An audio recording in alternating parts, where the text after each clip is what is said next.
இந்த வாரத்துல கவனமாக இருக்கக்கூடிய நட்சத்திரங்கள் யார் யார்? பிறந்தவர்கள் படம் மாட்டலாமா? அடுத்த 2 மாசத்திற்கான புது பிளானையே போட போறீங்க. கலையாத கல்வி, குறையாத வயது, கவடு வாராத நட்பு, கன்றாத வளமை, குன்றாத இளமை, கழுவிடி இல்லாத உடல், சலியாத மனம், அன்பு அகலாத மனைவி, தவறாத சந்தானம், தாழாத கீர்த்தி, மாறாத வார்த்தை, தடைகள் வாராத கொடை, தொலையாத நிதியம், கோணாத கோல், ஒரு துன்பம் இல்லாத நல்வாழ்வு. பராசக்தி அபிராமி 16 செல்வங்களையும் உங்கள் அத்துணை பேருக்கும் தந்தருள்வாள். வாழ்த்துக்கள். நல்லதே நடக்கும். இந்த வாரம் எப்படிங்கிறத பத்தி பார்க்க போறோம். இந்த வாரத்துக்கான முக்கியமான கேள்வி பதில். இந்த வாரத்துல நாம எடுத்துக்கிற ஒரு கேள்வி, நம்ம வீட்டுல சாமி ரூம்ல இறந்தவர்கள் படம் மாட்டலாமா அப்படின்னு கேட்டிருக்கீங்க. அதை பத்தி முதல்ல ஒரு செய்தி தெரிஞ்சுக்கணும். சுவாமி ரூம் அப்படின்னு வச்சிடுறோம். சுவாமி ரூம்ல என்னென்ன சுவாமி இருந்தா ரொம்ப விசேஷம். நம்ம வீட்டில் சுவாமி ரூம்ல துஷ்டமான சுவாமிகளை யாருமே நம்ம வச்சுக்க வேண்டாம். துஷ்டம்னா என்ன? பத்ரகாளி, வராகி, பிரித்யங்கராதேவி, சரபேஸ்வரர், இவெல்லாம் நமக்கு சாதகமாக வர முடியாது. சாந்தமான தெய்வங்கள், அதாவது சம்ஹாரம் இல்லாத தெய்வங்களை நம்ம ஆத்துல, நம்ம வீட்டில், நம்ம ஃப்ரேம்ல வச்சுக்கலாம். விக்கிரகம் வச்சுக்கணும்னா என்ன பண்ணலாம்? விக்கிரகத்துல விநாயகர் விக்கிரகம் வச்சுக்கலாம், சிவலிங்கம் வச்சுக்கலாம். விக்கிரகம் விநாயகர், சிவலிங்கம். அதே மாதிரி அம்பாள் மகாலட்சுமி வச்சுக்கலாம். அப்ப எந்த விக்கிரகம் இருந்தாலுமே இதை பாருங்க, இந்த கைப்பிடி, அதாவது அதிகபட்சம் கட்ட விரல் அளவுக்கு இருந்தா நல்லது. அதிகபட்சமா இந்த கைப்பிடி தான், இந்த அளவு தான் உங்க கை. அது வீட்டோருடைய எஜமானருடைய கை, யாரு பூஜை பண்றோமோ அந்த எஜமானருடைய கை இந்த அளவுக்கு மேல விக்கிரகம் இருக்கக்கூடாது. குறைந்தபட்சம் இந்த கட்ட விரல் அளவு இருப்பது நல்லது. விநாயகர் யார் வேணாலும் வச்சு பூஜை பண்ணலாம், சிவலிங்கம் பூஜை பண்ணலாம். இதெல்லாம் நம்ம லிங்க வடிவத்தில், அது விக்கிரகம். அதே மாதிரி ஃப்ரேமில் ஃபோட்டோவாக வைக்கிறது, சாந்த தெய்வங்கள் நம்ம வச்சுக்கிறது ரொம்ப விசேஷம், நல்ல பலனை கொடுக்கும். நிறைய சுவாமிகளை நம்மளுடைய வீட்டில் வைக்கிறத விட குறைந்த சுவாமியை நல்ல பெரிய தத்ரூபமான படங்களாக வச்சிருக்கிறது ரொம்ப விசேஷம். நம்ம கண் பார்க்கும்போது அந்த சுவாமியை நம்ம அந்த ஊரில் போய் நின்று பார்க்குற மாதிரி இருக்கணும். திருச்செந்தூர் முருகன் பச்சை சாத்தி புறப்பாட்டில் இருக்கார் சண்முகர்னா, அப்படி நம்ம கண்ணில் மாசி மாதம் மாசி பங்குனியில் எப்படி ஆவணியில் திருவிழா நடக்கிறதோ அதே மாதிரி நம்ம கண்ணு முன்னாடி அந்த திருவிழா நடக்கணும். அதுதான் ஐப்பசியில் எப்படி சஷ்டியில் வராரோ பச்சை சாத்தி புறப்பாட்டில் அதை கண்ணு முன்னாடி பார்க்குற மாதிரி இருக்கணும். அப்போதான் சுவாமி நமக்கு ரொம்ப திருப்தியாக நம்ம மனசில் இருக்காருங்கிறது என்றைக்குமே தெரிஞ்சுக்க முடியும். அது மாதிரி சுவாமி ரூமில் விக்கிரகங்கள் வைங்க. சுவாமி ரூம் ரொம்ப சுத்தமாக இருக்கணும், வாசனையாக இருக்கணும், பவித்திரமாக இருக்கணும். அவ்வளோதான். இதுக்கு இடையில இறந்தவர்கள் படத்தை அங்கே வைக்கலாமா அப்படின்னு எல்லாரும் கேள்வி கேட்டிருக்கீங்க. இறந்தவர்கள் படம் சுவாமி ரூமுக்கு வாசல்ல வைப்பது ரொம்ப விசேஷம். மனித ரூபத்தில் இருப்பவர்களை, நம்ம மனுஷனா பிறந்து தெய்வத்துக்கிட்ட போயிருக்கிறோம், அதனால சுவாமி ரூமுக்கு வாசல்ல, அது சுவாமி ரூம் உள்ள இருக்கும், வெளியில தான் இவா இருப்பான். முடிந்த வரை தெற்கு நோக்கி இறந்தவர்கள் படத்தை வைப்பது ரொம்ப விசேஷம். தெற்கு திசையிலே அவர் இறந்தவர்கள் அப்படின்னு சொல்றதை விட நம்ம மனதிலே மறைந்து இருப்பவர்கள்னு சொல்லலாம். நம்ம மனசுல மறைந்து இருப்பவர்கள், நம்ம மனசோட மனசா இருக்காங்க. இப்போ பெற்றவங்க இல்லைன்னா நம்ம இல்லை இல்லையா, தாத்தா பாட்டி இல்லைன்னா நம்ம இல்லை இல்லையா, அதனால அவங்க நம்ம மனசுலயே இருக்கிறாங்க. அதனால அவர்களை தென்னோக்கு திசையில சுவாமி ரூமுக்கு வெளியில அவர்களுக்கு ஃப்ரேம் வச்சு நம்ம வைப்பது ரொம்ப விசேஷம். அதனால நல்ல மாற்றங்கள், நல்ல முன்னேற்றங்கள் கண்டிப்பாக கிடைக்கும். அடுத்தது, குலதெய்வத்துடைய படம் வைக்கலாமா அப்படின்னு ஒரு சிலருக்கு டவுட் வருது, அதையும் கேட்டிருந்தீங்க. குலதெய்வம் நம்ம வீட்டில் வைக்கிறது நல்லது, கவலைப்பட வேண்டாம். நம்ம குலதெய்வம் அப்படின்னாலே ஒரு காலகட்டத்தில் நாமெல்லாம் கிராமங்களில் தான் இருந்தோம், நகரத்தில் இல்லை. இதை நம்ம முதல்ல மனசில் நிறுத்திக்கணும். நம்மளோட வாழ்க்கை கிராமத்திலேருந்து உருவானது தான். நகரமாக சில கிராமங்கள் ஒன்றிணைந்து நகரமாக மாறினது. அப்போ கிராமங்களில் குலதெய்வம் எப்படின்னா ஒரு குறிப்பிட்ட இடத்துக்கு போய் தான் குலதெய்வத்தை நம்ம வழிபாடு பண்ணணும்.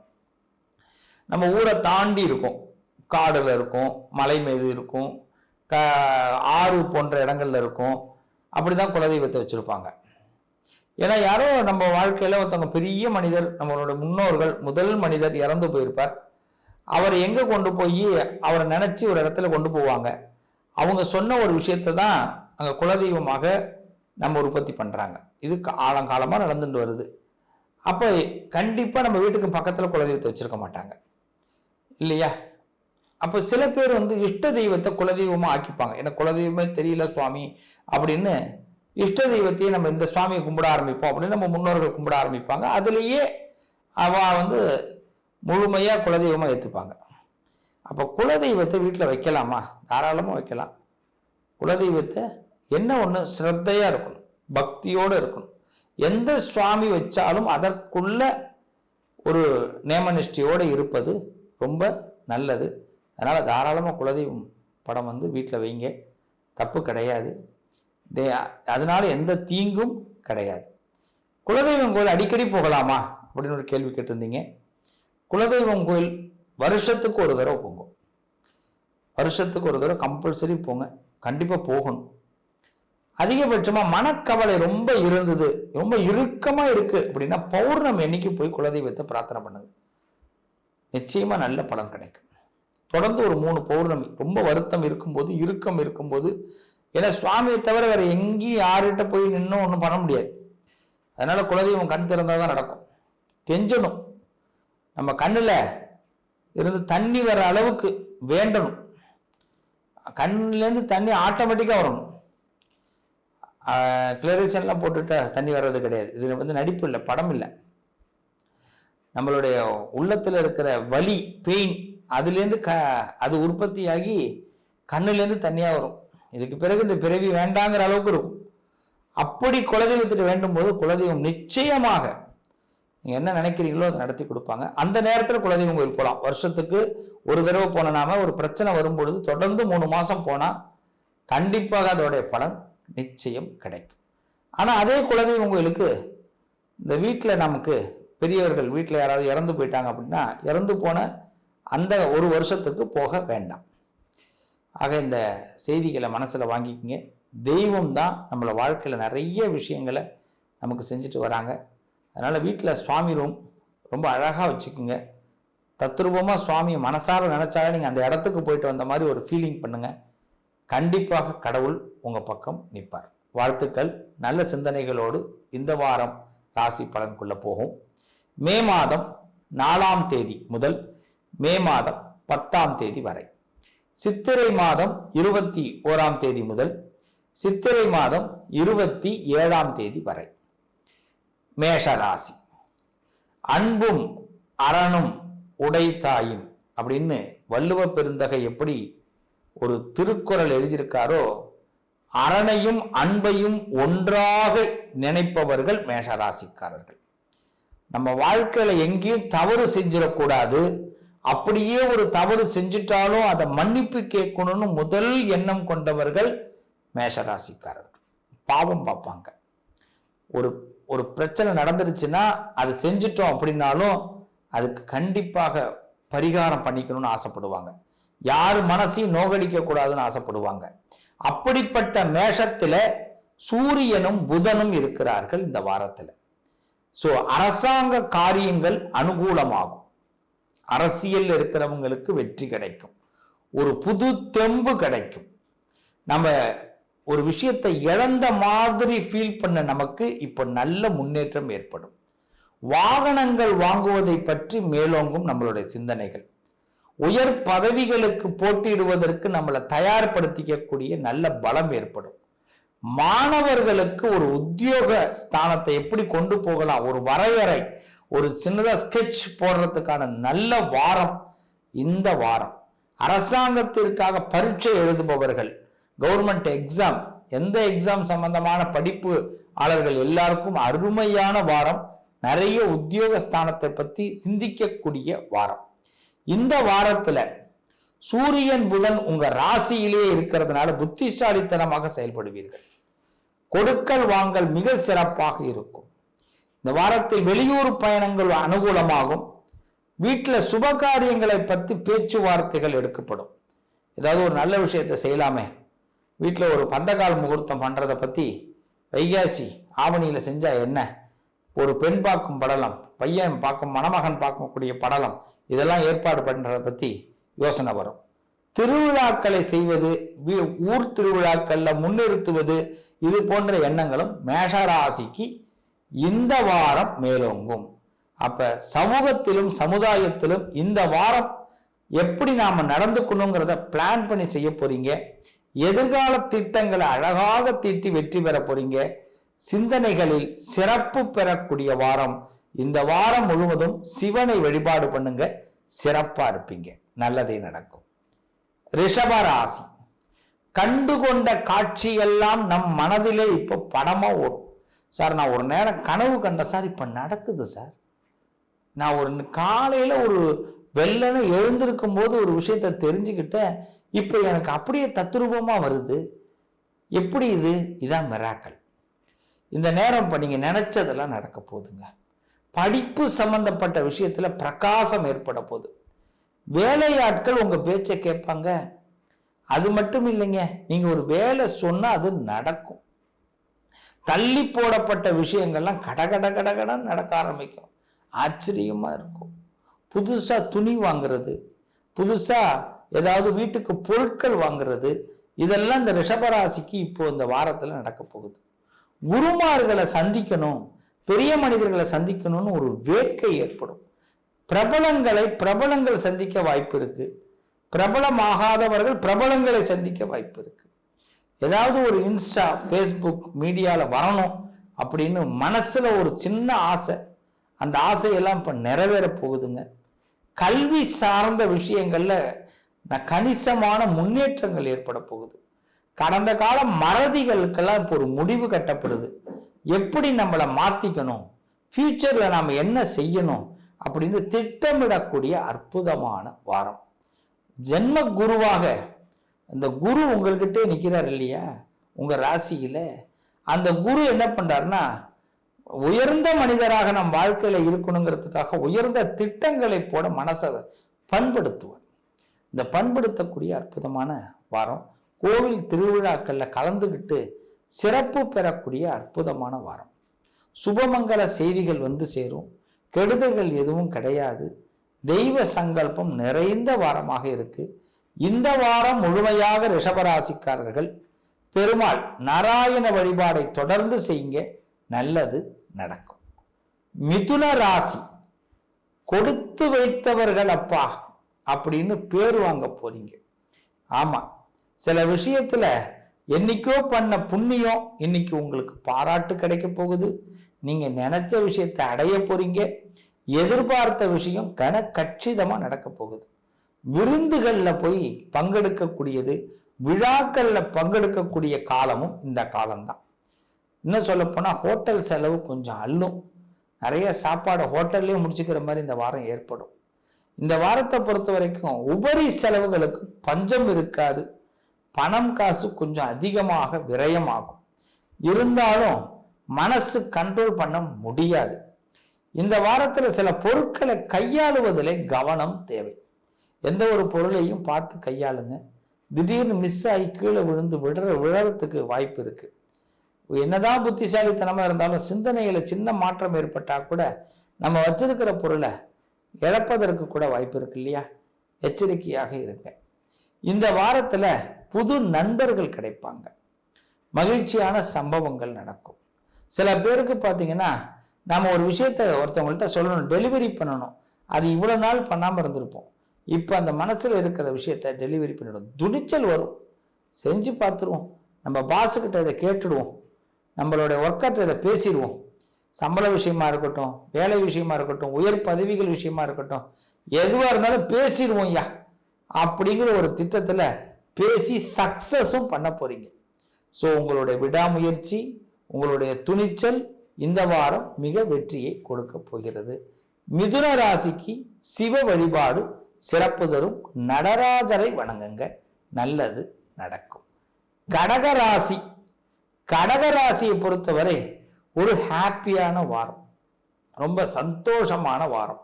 இந்த வாரத்துல நல்ல நண்பர்கள் கிடைப்பாங்க, சில பயணங்கள் அனுகூலமாகும், வெளியூர் பயணங்கள்ல ரொம்ப சந்தோஷம் கிடைக்கும், புது வகை உணவுகள் சாப்பிட்றதுல ஒரு அலாதி பிரியம் ஏற்படும்.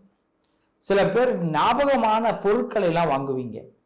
சில பேருக்கு பார்த்தீங்கன்னா கொடுக்கல் வாங்கல்ல திருப்திகரம் இருக்கும்.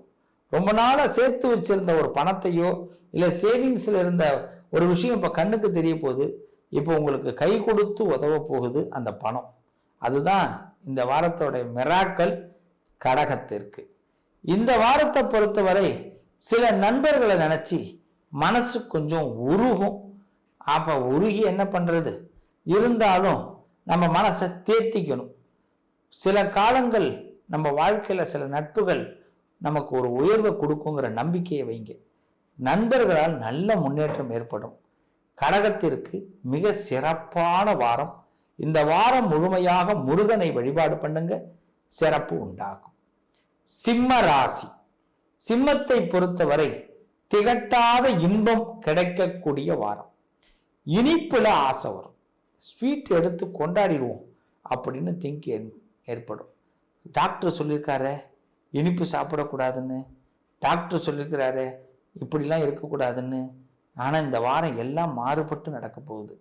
இனிப்பு சாப்பிடுவீங்க, உடற்பயிற்சி செய்ய மாட்டீங்க, உங்களை நீங்களே மாற்றிக்கிறதுக்கு நிறைய வாய்ப்பு இருக்குது. ஏங்க கண்டிப்பாக செய்யணுமா, இல்லை கண்டிப்பாக இனிப்பு சாப்பிடாம இருக்கணுமா? இல்லைங்க, இந்த வாரம் என்ஜாயாக இருங்க, இதுதான் உண்மை. ஏன்னா கொஞ்சம் வேலை பலுவும் அதிகமாகும், அதே நேரத்தில் உறவினர்களுடைய தொந்தரவுகளும் கொஞ்சம் இருக்கும். சில இடங்களுக்கு அவசியமாக செல்ல வேண்டிய கட்டாயமும் ஏற்படும். அப்படி இருக்கும்போது ரொம்ப நெருக்கமாக ஒரு சில பிரின்சிபல் எல்லாம் ஒதுக்கி வைங்க, அதுதான் மன மகிழ்ச்சியை கொடுக்கும். நல்லா சாப்பிடுங்க, நல்லா தூங்குங்க. ரொம்ப நாள் கழிச்சு இந்த வாரம் உங்களுக்கு ஒரு ரெஸ்ட் கிடைக்கும், அந்த ரெஸ்ட்டை நல்லா பயன்படுத்திங்க. சிம்ம ராசிக்காரர்கள், ராசியில உங்களுக்கு கேது இருக்கார். ஒன்னே ஒன்று தெரிஞ்சுக்குங்க, நல்ல ஞானம்ங்கிறது இந்த நேரத்தில் ஏற்படும். ஒரு விஷயத்தை எதை செய்யணும், எப்படி செய்யணும் அப்படிங்கிற புத்திசாலித்தனமும், எதில் எதை முதலீடு பண்ணுங்கிற எண்ணமும் மேலோங்கும். நல்ல முதலீடுகள் வரவேற்பு கொடுக்கும், நல்ல மனிதர்களோட சந்திப்பு நல்ல யோகத்தை கொடுக்கும். வராகி அம்மனை வழிபாடு பண்ணுங்க, நிச்சயம் சிம்மத்திற்கு சிறப்பு உண்டாகும். கன்னி ராசி, ட்ரேடிங் சம்பந்தமான விஷயங்கள்ல அகலக்கால் வைக்காதீங்க. ஃபினான்ஷியல்ல மிகவும் கவனமா இருங்க. பணத்தை எங்க போடுறது, என்ன செய்யறது, யாராவது ஆசை வார்த்தைகள் காட்டி இதுல இன்வெஸ்ட்மெண்ட் பண்ணுங்க, அதுல இன்வெஸ்ட்மெண்ட் பண்ணுங்க அப்படிலாம் சொன்னாலும் போப்பா எல்லாம் போதும் அப்படின்னு தைரியமா பேசுங்க. கன்னி ராசிக்காரவங்க ஃபினான்ஷியல் ஸ்டேட்டஸை உயர்த்திக்க வேண்டிய கட்டாயம். நீதி சம்பந்தப்பட்ட விஷயங்கள் உங்களுக்கு கை கொடுக்கும். லா அண்ட் ஆர்டர், மறுக்கப்பட்ட லா அண்ட் ஆர்டர் கூட உங்களுக்கு நல்லதை கொடுக்கும். நல்ல நண்பர்கள் நல்ல உதவிகள் செய்வாங்க. எங்கேயாவது அவமானப்பட்டுடுவோமோ, அசிங்கப்பட்டுடுவோமோ, வருத்தப்பட்டுடுவோமோ அப்படின்னு நினைச்ச உங்களுக்கு நீங்க முன்னாடி செஞ்ச பூஜா பலன்கள், நீங்க முன்னாடி செய்த உதவிகள் உங்களுக்கு இப்ப ரெட்டிப்பு லாபத்தை கொடுக்கும். மன மகிழ்ச்சி ஏற்படும். உறவுகளுக்கு மத்தியில் நல்ல உன்னதமான பேர் கிடைக்கும். கன்னிராசிக்காரர்கள் கவலையே படாதீங்க, கடவுள் உங்களோடு இருப்பார். உங்களுடைய முயற்சி வெற்றி அடையும். ஆனா கொஞ்சம் புன்னகை இந்த வாரம் கொஞ்சம் மிஸ்ஸிங் தான். ஆனா வெளியில காட்டிக்க மாட்டீங்க, உள்ளுக்குள்ள அது மிஸ்ஸிங்கா இருந்தாலும் வெளியில கொஞ்சம் புன்னகை ஏற்றி தான் காட்டுவீங்க. இருந்தாலும் நீங்க பழைய ஆள் யாருங்கிறது எங்களுக்கு தெரியும்ல, அதுல நாங்க சில பேர் உங்களை ரொம்ப நெருக்கமாக இருக்கிறவங்க கண்டுபிடிச்சிருவோம். என்ன சார் உங்களுக்கு புன்னகை மிஸ்ஸா இருக்கு, என்ன மேடம் உங்களுக்கு புன்னகை மிஸ்ஸா இருக்குன்னு கேட்டுடுவோம். அதனால அதுலேயும் கொஞ்சம் கவனமா இருங்க. ஆயில் ஃபுட்டெல்லாம் அவாய்ட் பண்ணிக்கிங்க, மனசை திடகாத்திரமா வச்சுங்க, இதுவும் கடந்து போகும். கன்னிக்கு பலம் கிடைக்கும், வாழ்த்துக்கள். இந்த வாரம் சுதர்சன மந்திரம் நிறைய சொல்லுங்க. வராகி அம்மனையும் பிரத்யங்கரா தேவியையும் வழிபாடு பண்ணுங்க. சிறப்பு உண்டாகும், நல்லதே நடக்கும். துளாராசி. துளாராசிக்கு இந்த வாரம் உடல் சம்பந்தப்பட்ட பிரச்சனைகள் அகலும், மன மகிழ்ச்சி ஏற்படும், வித்தியாசமான நட்பு கிடைக்கும், ஒரு டிஃப்ரெண்ட் டைம். உங்களால் இயற்கையை மிஞ்சி உங்களுக்கு நிறைய சந்தோஷங்கள் கிடைக்கும். என்னப்பா இது, என்ன ஒரே திக்குமுக்காட வைக்குதே அப்படின்னு தோணும். நிறைய சாப்பாடு சாப்பிட வேண்டியதாக இருக்கும். ஃபுல்லாக ஹோட்டல் ஃபுட்டு தான் எடுத்துக்கிற மாதிரி இருக்கும். இல்லைன்னா நிறைய வெளியூர் பயணங்கள், வெளி மனிதர்களுடைய சந்திப்புகள், வீட்டுக்கு விருந்தாடி வர்றது, ரொம்ப திருப்திகரமான வாரம். இந்த வாரத்தில் புது முயற்சிகள் வெற்றி அடையும். ஏதாவது ஒரு புதுசாக முயற்சி, சேவிங் சம்பந்தமான முயற்சி, பணத்தை திரட்டுதல், பணத்தை பிரட்டுதல், இதெல்லாம் இப்போ சக்சஸ் ஆகும். உடல் சம்பந்தமான விஷயத்துல வாமிட் சென்ஸ் ஏற்படுறதுக்கு வாய்ப்பு இருக்கு. பிடிக்காம ஏதோ ஒரு காத்து பிடிக்காம போகலாம், இல்லை என்ன ஒரு வாடைன்னு சொல்லுவாங்க, அந்த வாடை ஒத்துக்காம போகலாம். சாப்பாட்டுல என்ன சொல்லுவாங்க, செரிமான சக்தி குறைவதற்கு வாய்ப்பு இருக்கு. கொஞ்சம் அதனால செரிமான சக்திக்காக வெந்நீர் குடிங்க. துளாராசிக்காரவங்க கண்டிப்பாக செரிமான சக்தி உங்களுக்கு சிறப்பு உண்டாகும். ஏன்னா உடல் உபாதைகள்ல செரிமானம் ரொம்ப முக்கியம் இல்லையா? அதை துளாராசிக்காரவங்க இந்த வாரம் முக்கியத்துவம் கொண்டு வரணும். இந்த வாரத்தை பொறுத்த வரைக்கும் துளாராசிக்கு நண்பர்களால் கொண்டாட்டம். நட்பு, ஒரு நட்பு கிடைச்சதுனால இவ்வளவு நன்மைகளா அப்படின்னு நீங்களே சந்தோஷம் அடையக்கூடிய வாரம். அடுத்த 2 மாசத்திற்கான புது பிளானையே போட போறீங்க. அதுல பெரிய சந்தோஷத்தையும் அடைய போறீங்க. விநாயகரை தொடர்ந்து வழிபாடு பண்ணுங்க. துளாராசி தூள் கலப்ப போறீங்க. வாழ்த்துக்கள், நல்லதே நடக்கும். விருச்சக ராசி. விருச்சகத்தை பொறுத்தவரை தலைக்கு வந்தது தலப்பாகையோடு போனதுன்னு சந்தோஷமாக போறீங்க. ஒரு சொல்லுவாங்கல்ல, நூல் இழையில ஒரு பிரச்சனையை சந்திக்க பார்த்தங்க, பா தவிர்த்துட்டுங்க.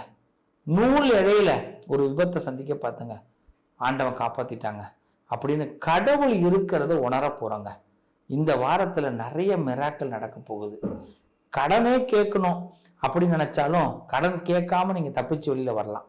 கடன் ஒருத்தவன் கேட்கிறான் உங்கள்கிட்ட வந்து, நீங்க கொடுத்த கடனை நீங்க திருப்பி குடியா, எனக்கு இத்தனாம் தேதிக்குள்ள நீ கொடுக்கணும் அப்படிங்கிறான். உங்க வீட்டு வரைக்கும் வந்துட்டு அவனுக்கு ஒரு போன் வந்து திரும்பி போயிடுவான், கடன் கேட்க மாட்டான். அப்ப என்னன்னா உங்களுக்கு அவமானம் மிச்சம், பிரச்சனைகள் வராது. இந்த வாரத்தை பொறுத்தவரை கடவுள் பல அதிசயங்களை செய்ய போறார். ஒரு நூல் இழையில நிறைய நல்ல முன்னேற்றங்களை கொடுக்க போறார், மன நிம்மதியை கொடுக்க போறார். உங்களுக்கு ஒன்னே ஒன்று சொல்றேன், இந்த வாரத்துல விருச்சக ராசிக்காரங்களுக்கு மனசுல ஒண்ணு படும், வீட்டுல ஒண்ணு சொல்லுவாங்க, அதை உடனே கேட்டு செஞ்சிருங்க. இப்போ உதாரணத்துக்கு நீங்க வீட்டுல கிரிக்கெட் பார்க்கணும் அப்படின்னு உட்காடுறீங்கன்னு வச்சுப்போம். வீட்டம்மா சொல்றாங்க வாங்க பீச்சுக்கு போவோம், இல்லை வாங்க பார்க்குக்கு போவோம், இல்லை வாங்க சினிமாவுக்கு போனால் உடனே கிளம்பி போயிடுங்க. ஏன்னா கிரிக்கெட் பார்க்கலான்னு உட்காந்துருந்தீங்கன்னா அவங்க போறாங்களோ போலையோ உங்களுக்கு அடுத்து வரக்கூடிய அழைப்போ இல்லை வீட்டுக்கு வரவனோ உங்களுக்கு ஒரு வில்லங்கத்தை தேடிட்டு வருவான். ஏன்? அதனால காலம் என்ன சொல்லுதோ இந்த வாரத்துல அதை செய்யறதுக்கு முடிவு பண்ணுங்க. நிச்சயமா நல்ல முன்னேற்றங்கள் ஏற்படும். போன் மூலமாக நல்ல தகவல்கள் வரும். ஆனா சில போனுக்கு பதில் சொல்ல முடியாம நம்ம திணறவும் வாய்ப்பு இருக்கு. போன் அடிக்கும் போது பதில ரெடி பண்ணிக்கிங்க. யார் அடிச்சா என்ன பதில் சொல்லணும் அப்படின்னு ரெடி பண்ணிக்கிங்க. விருச்சகத்திற்கு தகவல் விஷயங்கள் நல்லதை கொடுக்கும். இந்த வாரம் முழுமையாக வெற்றி பெற திருச்செந்தூர் முருகனை பிரார்த்தனை பண்ணுங்க, சிறப்பு ஏற்படும். தனுசு ராசி. தனுசு ராசியை பொறுத்தவரை இந்த வாரத்துல 3வது இடத்துல ராகு பகவானும் 4ல சுக்கிரன் சனி சம்பந்தப்பட்டிருக்கிறதுனால பண வழிகள், நிறைய செலவுகள் ஏற்படும். 10 ரூபாய் இருக்கு அப்படின்னு நம்ம நிம்மதி அடைய முடியாது. 10 ரூபாய்க்கு 18 ரூபாய் செலவாகும். கட்டாய செலவுகள் ஏற்படும். அப்ப கட்டாய செலவுனா என்ன? நிர்பந்தமா நம்மளை பார்த்து நம்ம வீட்டில் உள்ளவங்க கடன் கேட்பாங்க, நம்ம குடும்பத்தில் உள்ளவங்க கடன் கேட்பாங்க. கொடுக்க வேண்டிய கட்டாயம் ஏற்படும். மறுக்கவும் முடியாது, மறக்கவும் கூடாது. இப்போ என்னன்னா பண பிரச்சனைகள் திரும்பவும் உருவெடுக்கும். இந்த காலகட்டத்தில் பண விஷயத்துல கவனமா இருங்க தனுசு ராசிக்காரர்கள். அதே நேரத்தில் உடல் சம்பந்தப்பட்ட உஷ்ணங்கள் அதிகரிக்க வாய்ப்பு இருக்கு. உடல் உஷ்ணங்களுக்கு இளநீர் குடிங்க, இந்த பண நொங்கு சாப்பிடுங்க, ஜூஸ் சாப்பிடுங்க. ஆனா ஐஸ் ஃபுட்டு எதுவும் எடுத்துக்காதீங்க.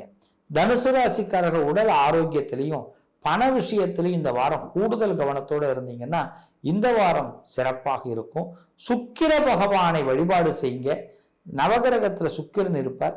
அவரை தினசரி சுக்கிர ஹோரையில தனுசு ராசிக்காரர்கள் வழிபாடு செய்ய மிக சிறப்பு உண்டாகும். மகர ராசி. மகரத்தை பொறுத்தவரை ஜெகம் ஆளக்கூடிய நபர்களை சந்திப்பீங்க. விஐபிகளை சந்திப்பீங்க, பெரிய மனிதர்களை சந்திப்பீங்க. நீங்கள் யாரை நீங்கள் போய் பார்க்கணும், ஃபோட்டோ எடுத்துக்கணும், பேசணும், இல்லை இவங்களை பற்றி என் வீட்டில் நான் எப்படியாவது ஒரு ஸ்பீச் பேசிடணும், இல்லை என்னுடைய எண்ணத்தை நான் எப்படியாவது இந்த நேரத்தில் என்னோட செய்தியை நான் சொல்லிடணும் அப்படின்னு நினச்சிருப்பீங்கல்ல, இதுதான் சான்ஸ். இந்த வாரத்தில் உங்கள் மனசில் உள்ளதை போட்டு உடைங்க, நல்லது நடக்கும். பார்த்துக்கலாம், எதையும் மறைக்க வேண்டாம். இதுக்கு ஒரு தீர்வு கிடைக்கணும்ல. எது சொல்லுவாங்க, பூனைக்கு யாரு மணி கட்டுறது. அதனால கண்டிப்பாக இந்த வாரம் உங்களுக்கு ஒரு நல்ல முடிவு தெரிய வரப்போகுதுங்க. ரேஸ், லாட்ரி இது மாதிரி விஷயங்கள்லாம் கை கொடுக்க போகுது. எதிர்பார்த்த லாபங்கள் கை கொடுக்க போகுது. ஆனால் சில உறவுகள் நம்மளை கண்ணீரோட வச்சிருவாங்க. அதனால சில உறவுகள்கிட்ட பேசும்போது கவனமா பேசுங்க. அதுவும் முக்கியமா நெருக்கமானவங்கள்ட்ட பேசும்போது மகர ராசிக்காரர்கள் மனசை கல்லாக்கிக்கிட்டு கூட பேசுங்க. ஏன்னா வார்த்தைகள்ல சில பேர் நம்மளை சுட்டுடுவாங்க. அதற்காக கொஞ்சம் எச்சரிக்கையாக இருப்பது நல்லது.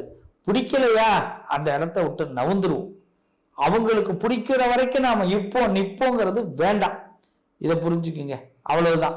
என்னை பொறுத்த வரைக்கும் கருடனை அதிகமாக வழிபாடு செய்யுங்க. கருட பகவானை அதிகமாக வழிபாடு செய்யுங்க. கல் நெஞ்சமாக இருப்பவர்கள் கூட உங்கள் மீது கருணை காட்டுவாங்க. உங்களுக்கு நல்லது நடக்கும். கும்பராசி. கும்பத்தை பொறுத்தவரை ராசியில ராகு பகவானும் 2ஆம் இடத்துல சுக்கிரன் சனி சம்பந்தப்பட்டிருக்கிறதுனால வரவை பார்க்கறத விட செலவை பார்க்காதீங்க, ரொம்ப முக்கியம். இன்னும் முக்கியமா சொல்ல போனா யாருக்கிட்டையும் கணக்கு வழக்கு பார்க்காதீங்க. நீங்க என்ன செய்யற, என்ன கொடுக்குற, என்ன வாங்குறேன்னு இப்ப சொல்லிடாதீங்க, பிரச்சனை வரும். கணக்கு வழக்கு பார்த்தீங்கன்னா மன முறிவே ஏற்படுங்க. நான் உனக்கு இதெல்லாம் செஞ்சேன்ல, இவ்வளோ ரூபாய் தரேன்ல அப்படின்னு சொல்லிடாதீங்க. ஏன் கொடுக்குறேன்னு கேட்டுறாதீங்க. பணம் பகையை உண்டாக்கும். கேட்டா கொடுக்குறோம், இல்லைன்னா இல்லைங்கிறோம். இல்லைன்னு சொல்லாம பார்த்துக்கிறது இன்னும் சிறப்பு. கும்பத்தை பொறுத்தவரை இந்த வாரத்துல சில நெருக்கடிகள் ஏற்பட்டு அதை அழகா சமாளிப்பீங்க. வெளியூர் பயணங்கள் உங்களுக்கு இன்பத்தை கொடுக்கும். புதிய நண்பர்களுடைய சந்திப்புகள் கிடைக்கும். யாரை நீங்க மீட் பண்ணணும்னு நினைச்சீங்களோ அவங்கள மீட் பண்றதுக்கான நல்ல வாய்ப்பு ஏற்படும். என்னை பொறுத்த வரைக்கும் கும்பத்துக்கு அற்புதமான வாரம். கொடுக்கல் வாங்கல் திருப்தியாக இருக்கும். விட்டு கொடுத்து போங்க, கெட்டு போக மாட்டீங்க. என்னை பொறுத்த வரைக்கும் புது ஆடை ஆபரணங்கள் வாங்குறதுக்கும் சிறப்பாக இருப்பதற்கும் இந்த வாரம் சிறப்பாக இருக்கும். துர்கா பரமேஸ்வரி வழிபாடு பண்ணுங்க. கும்பராசி அநேக எல்லா சந்தோஷங்களையும் பெறுவீர்கள், நல்லது நடக்கும். மீனராசி. வித்தியாசங்களை உருவாகக்கூடிய வாரம். ரொம்ப நாள் கழிச்சு இப்பதாங்க மனசுல நிம்மதி வரும். அப்பா ஆண்டவா போதும்டா, இதுக்கு மேலே எங்களை சோதிக்காத அப்படின்னு கடவுளுக்கே ஒரு அப்ளிகேஷன் போட வேண்டியதா இருக்கும். ஏதாவது வேணும்னு கேட்டு அப்ளிகேஷன் போட்டிருப்போம். அப்பா எதுவுமே வேண்டாம், எனக்கு நிம்மதியை கொடுத்துரு அப்படின்னு இப்போ ஒரு அப்ளிகேஷன் போடுற மாதிரி இருக்கும். ஏன்னா கொஞ்சம் ஓய்வு எடுத்து கொள்ளக்கூடிய வாரம். நல்ல ரெஸ்ட் எடுங்க, நல்ல ஓய்வு எடுங்க. இந்த வாரத்தில் எதை பற்றி சிந்திக்காதீங்க, எல்லாம் ஹாப்பியாக இருக்கும். இப்போ நீங்கள் கொடுக்குற ஒரு ரெஸ்ட், உங்கள் மைண்டுக்கு ரெஸ்ட் கொடுங்க, உங்கள் உடம்புக்கு ரெஸ்ட் கொடுங்க. அந்த ரெஸ்ட் உங்களுக்கு பெரிய மாற்றத்தை மீனத்துக்கு வருங்காலத்தில் கொடுக்க போகுதுங்க. இந்த காலத்தை பொறுத்த வரைக்கும் நவக்கிரக வழிபாடு செய்யுங்க. நவக்கிரகங்களை தினசரி சுற்றி வந்தாலும் சரிதான், இல்லை வெள்ளி சனி ஞாயிற்றுக்கிழமையில சுற்றி வந்தீங்கன்னா இன்னும் சிறப்பு உண்டாகும். நவக்கிரக வழிபாடு செய்யும் போது 9 கோள்களும் இந்த மீனத்திற்கு கட்டுப்படும். மீனராசிக்காரர்களே, இந்த வாரத்தை பொறுத்தவரை மன நிம்மதியாக இருங்க. மேக்சிமம் ஃபோனை சைலண்ட்ல போடுங்க. ஃபோனையும் சைலண்ட்ல போடுங்க, மனசையும் சைலண்ட்ல போடுங்க. இது ஒரு சைலண்டா இருக்கக்கூடிய வாரம். நிறைய பாட்டு கேளுங்க, நல்ல டீப்பா சிந்திங்க, நல்ல முடிவெடுக்க போறீங்க. எதிர்காலத்தை பத்தி பிரகாசம் வாரத்தோட இறுதியில கண்டிப்பாக முடிவெடுப்பீங்க. வாரம் வெள்ளி சனி இந்த 2 நாட்கள் உங்க லைஃப்ல முக்கியமா முடிவுகள் எடுக்க போறீங்க. ஸோ அந்த முடிவுகளுக்காக முன்னாடி உங்களுக்கு கொஞ்சம் சார்ஜ் ஏற்றிக்கிறது நல்ல விஷயத்தை கொடுக்குங்க. திருப்தியான வாரம், கவலைப்பட வேண்டாம். பெருத்த அளவில் மனசில் போட்டு எதையும் குழப்பக்கூடாது. மனசை ஃப்ரீயாக்குங்க. எல்லாமே உங்களுக்கு சந்தோஷமா இருக்க போதுங்க. வாழ்த்துக்கள். இந்த வாரம் எப்படி இருக்கு அப்படிங்கிறத பத்தி பார்த்தோம். இந்த வாரத்துல கவனமாக இருக்கக்கூடிய நட்சத்திரங்கள் யார் யார்? மூல நட்சத்திரம், பூராட நட்சத்திரம், உத்திராட நட்சத்திரம், திருவோண நட்சத்திரம், அவிட்ட நட்சத்திரம், சதய நட்சத்திரம், பூரட்டாதி, உத்திரட்டாதி. அதாவது இந்த நட்சத்திரக்காரர்கள் இந்த வாரத்தில் மிக கவனமாக இருந்தால் மிக சந்தோஷம். இந்த வாரத்துல சிறப்பான விஷயங்கள் என்னன்னா, மே 4 சித்திரை 21 இன்றைய தினம் அக்னி நட்சத்திரம் மாலை நேரத்தில் ஆரம்பம். அதே மாதிரி மே 5ஆம் தேதி நாளைய தினம் சித்திரை 22, அதாவது சரியாக பார்க்கும் பொழுது அஷ்டமி, திங்கட்கிழமைக்கு அஷ்டமி பிற்பகல் 1-2 வரை. அதுல ரொம்ப முக்கியம் என்னன்னா, ஞாயிற்றுக்கிழமை பிற்பகல்லே அஷ்டமி துவங்கிறதுனால திங்கட்கிழமை 1-2 வரைக்கும் அஷ்டமி இருக்கிறதுனால முக்கிய முடிவுகள் எதுவும் எடுக்க வேண்டாம். மே மாதம் 10ஆம் தேதி சித்திரை 27 சனி பிரதோஷம். அனைவரும் சிவபெருமானை அன்றைய தினத்துல விரதமிருந்து வழிபாடு பண்ணுங்க. இந்த சனி பிரதோஷம் பல சங்கடங்களை நமக்கு தீர்க்க போகுது. இந்த வாரத்துல முகூர்த்த நாட்கள் அப்படிங்கிறது மே மாதம் 4ஆம் தேதி ஞாயிற்றுக்கிழமை சித்திரை 21 நல்ல முகூர்த்தம், சுப காரியங்கள் செய்யலாம். மே மாதம் 9ஆம் தேதி வெள்ளிக்கிழமை சித்திரை மாதம் 26ஆம் தேதி சுப முகூர்த்தம், முகூர்த்த விஷயங்கள் சிறப்பாக இருக்கும். வாழ்த்துக்கள் நண்பர்களே. இந்த வாரம் எல்லோரும் எல்லா வளங்களையும் பெற்று வாழ அன்னை அபிராமியை பிரார்த்திக்கிறேன். மீண்டும் உங்களை அடுத்த வாரம் சந்திப்போம். நல்லதே நடக்கும்.